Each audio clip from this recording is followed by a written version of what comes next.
Steve and Jill here. Hello. Welcome to the Land Academy Show, entertaining land investment talk. I'm Stephen Jack Butella. And I am Jill DeWitt, broadcasting from sunny Southern California. Today, Jill and I talk about, so you've completed 1,000 deals, now what? In fact, that's the theme for this week. You've completed 1,000 deals, now what?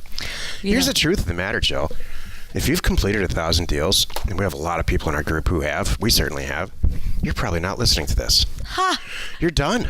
Yeah. You're done with us. All you do is you maintain your membership with us, probably because, well, for sure, because you need the tools. You need the tools, specifically access to the cheapest, best data on the planet. And you're sending mail. And printing.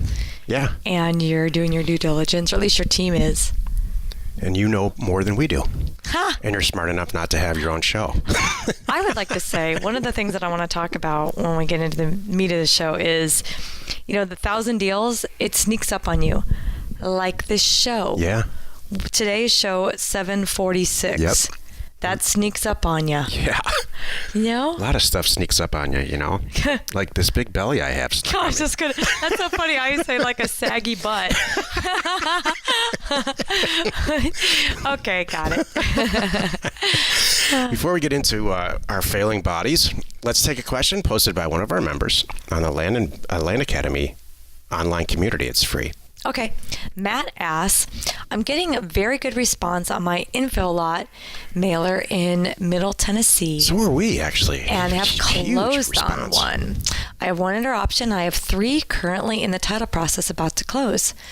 I'm buying between $3,000 and $5,000 with county assessed values more than 4 times my purchase price.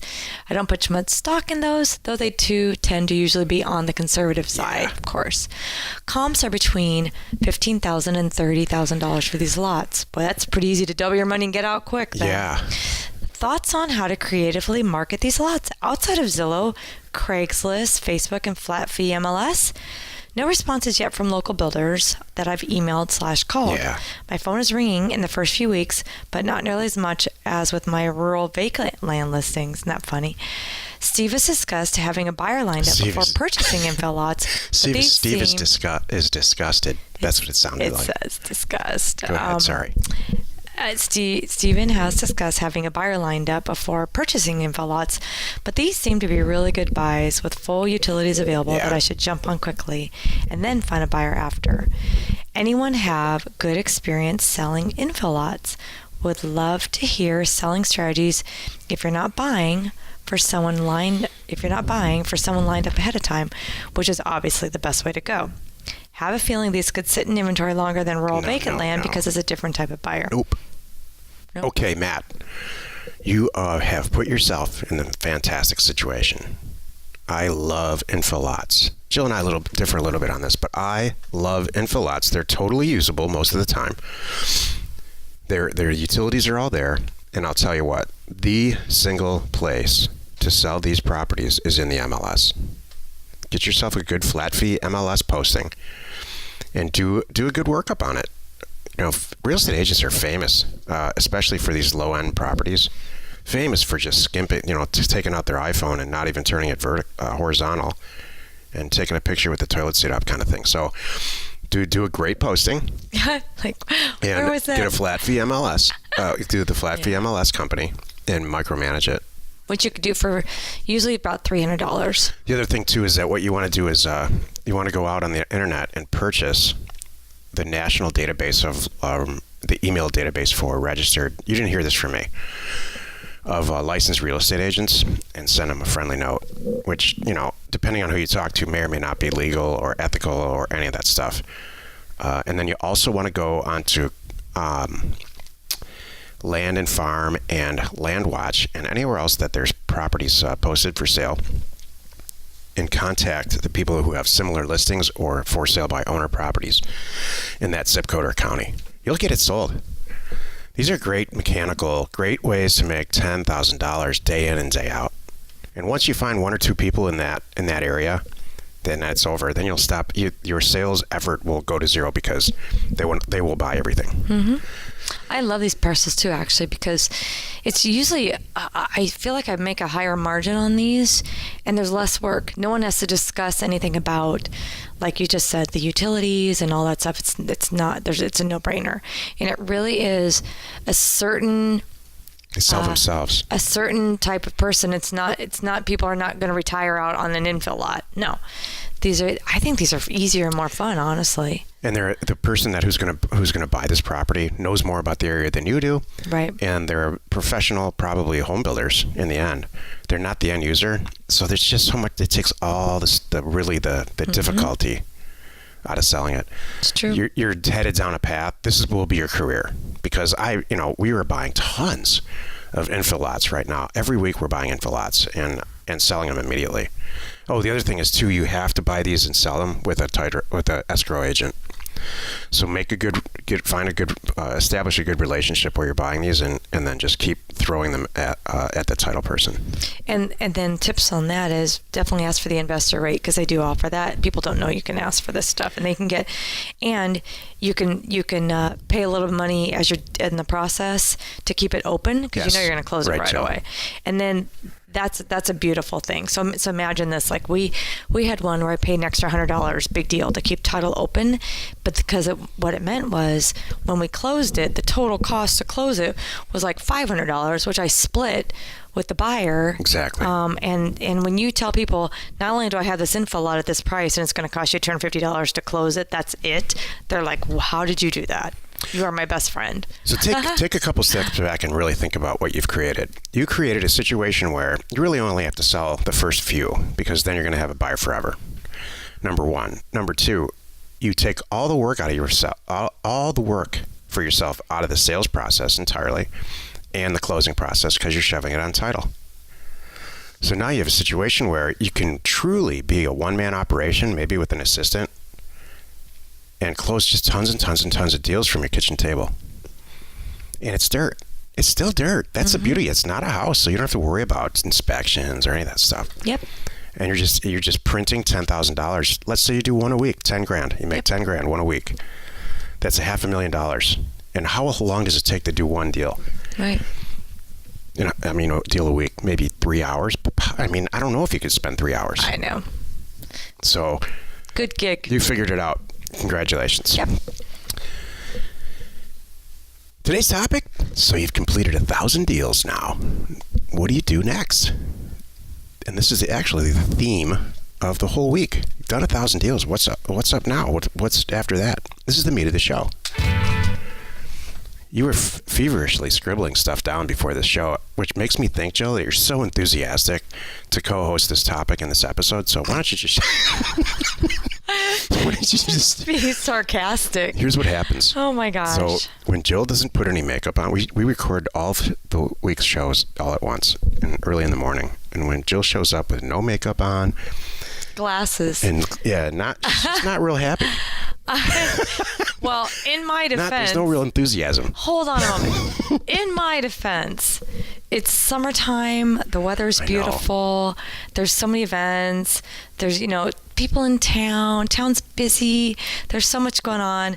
It's pretty hard to lay low the night before you have to record and call it a school night. Mm-hmm. We apparently do not know how to do that.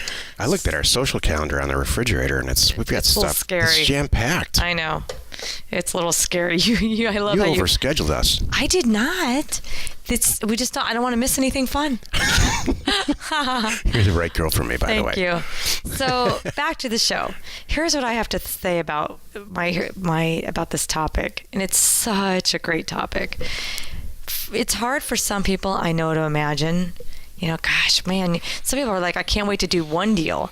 And then they can't wait to do 20 deals. And boy, 50, that seems so far away. And 1,000, oh, you must be smoking something. Yeah. No, once you get going, it kind of sneaks up on you like your bank balance.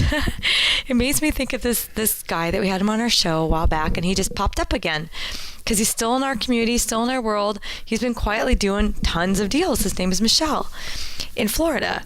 And it was so great because I remember before we did this show with Michelle, like a year ago, I think it was. He's like, I hadn't really stopped for a moment because I was so busy, and added in up all the transactions I had done and all the money I'd made. He said, I was kind of blown away when I did that. I didn't know it was that much. I think transaction-wise and bank account-wise. Yeah. It's like, I didn't know I make that much. It was so darn funny. So I'm like, this is the same thing. Once you get going, you don't look back. You're just busy. You've got this machine in place, and it gets better and easier and faster. You look up and you go, whoop, how'd that happen? I just did 200 deals. I didn't even know I did 200 deals. So it's the greatest thing. And by 1,000 deals, that's where you should be. You should hopefully have all your systems are smooth and running easily. You've gone through your 5th assistant, and the 5th and final, you're on your final, hopefully, Right. Because let's be honest, that's Maybe really what 11. Happens. It's hard. We're 11 for 1 right now. Something like that, but maybe for your assistants. Just kidding. So, but you're there. That's what I had to say about this. What do you want to add, Stephen? Here's a bunch of bullet points. Because again, if you've done 1,000 deals, you're not listening to this. But you've done maybe 8 or 0, and you're thinking about what. So my job here in this episode, really this week, is to let you in on what this thing looks like on the other side of it. Number 1, you've figured everything out except acquisitions. That's all you work on is acquisitions. And you really have figured out acquisitions, but you're kind of walking around thinking that, is this too good to be true? Maybe I just got this lucky. Maybe next year's not going to be as good as last year. And that's wrong. And I still think that. I still, to this day, wonder, and when I send a mailer out, I'm like, maybe I did something wrong. I know. You're so good. It's so silly. Every single time you're like, what are you talking about? We do the classic thing that our members do, like, oh no, the phone's not ringing, and then next every thing you know, time it's ringing off the hook. You did the same thing just recently, Stephen. You kind of forget. You go, oh yeah. And that day we bought two so properties that we will make 6 digits on. It's so silly. So stop doubting yourself. You figured it out. The other thing that you've also figured out is what your niche is. So maybe it's infill lots, like Matt earlier with the question. Maybe it's rural vacant acreage, large acreage that people turn into ranches. Maybe it's property that's zoned for apartments or some crazy thing. On our weekly webinar, we've got a group of people that have specialized in adverse possession, quiet title. That's their deal, and they will never run out of deals. It's a little complicated for this topic, for this venue, but they figured it out. So, you've solved all the problems. I think that a lot of the people who have done over 1,000 deals are actually listening because they know that what we're talking about and how we're transitioning to bigger and better things. So let's be honest. Okay. You keep saying that they're not listening to this show. Yeah, they are. because there's always... They're one of the 8 people who listen to this show. There's, even at 1,000 deals, you're not going to cover every single possible scenario. There's things just often creep up, number one. And number 2, like I said, we're starting to transition and talk about bigger things. Land Academy is going to be House Academy. And so those are the people, they're here because they're waiting for that. That was my final point. You now understand that whatever your niche is, that it's profitable. You need to kind of replace yourself to run that and start another one. Mm-hmm. Start a new venue and I would highly recommend houses. And then after that, start another one. Mm-hmm. Because you have what it takes. It's very hard for people who have succeeded at this to pat themselves on the back and say, hey, I have what it takes to do a startup. Because that's what you've done. You've successfully done a startup against all odds. The numbers are staggering. The odds are against you to do a startup. Right. It's way easier to just buy a pizza franchise. But you didn't take the easy way out. You did your own startup, and you were past 1,000 deals now. By the way, How much money do you have? Exactly. So there's a delicate balance in this business between, I call it balancing the balance sheet. So you have, at any given time, you have lots of property in your inventory and lots of money. And in a perfect ideal scenario, all the plants are lined up, you own no property and tons of money. But this just doesn't work that way because you're constantly buying and selling it. Right. So you never want to have, later this week, we're going to do a show about the inevitable real estate recession. And I'll cover it in great detail then. But you never want to just have tons and tons and tons of property Right. and no money. Exactly. Got to turn the acquisition machine off if that happens and really concentrate on sales or whatever it takes. Mm-hmm. But you've done 1,000 deals, so you know this already. Right.